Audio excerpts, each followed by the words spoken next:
Madame Morisset, bonsoir. Bonsoir. D'abord, expliquez-moi l'importance de la journée d'aujourd'hui. Ben, écoutez, c'est quand même assez gigantesque. Moi, je trouve que ça fait des moments plus grands que nous. L'équipage est allé plus loin que personne auparavant aujourd'hui. Donc, on a eu un moment vraiment émouvant.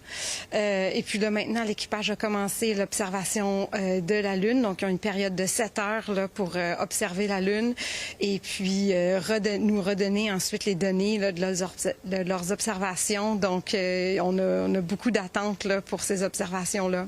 Donc, dans le fond, on sait que c'est une première, mais leur mission précise, là, c'est vraiment d'observer la face cachée de la Lune?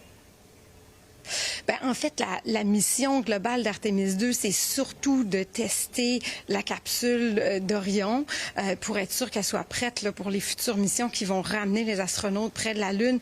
Mais étant donné qu'ils passent très près de la Lune, c'est certain qu'il y a une équipe de scientifiques qui a donné des objectifs scientifiques pour ce 7 heures là, d'observation lunaire là, qui se passe en ce moment.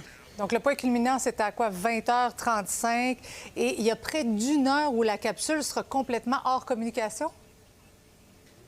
Oui, exactement. Donc, elle ne sera pas en lien direct avec la Terre. La Lune va être entre la capsule et la Terre. Et donc, il n'y aura pas de communication directe entre la Terre et les astronautes pendant environ 40 minutes plus tard.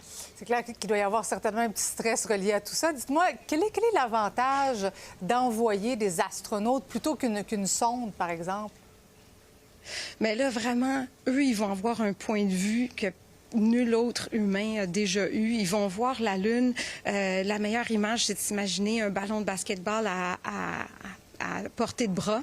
Ils vont voir la Lune, des parties de la Lune dans son ensemble. Ils vont pouvoir observer un des cratères qu'ils vont observer, c'est le bassin orientale. Il y a la grosseur de l'Alberta.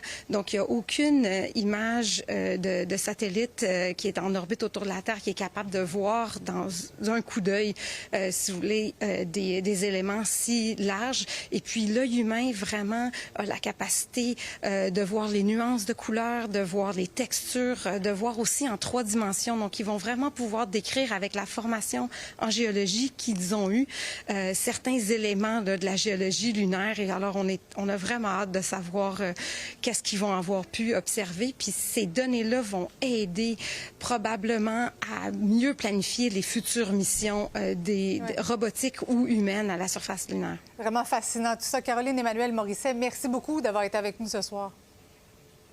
Merci.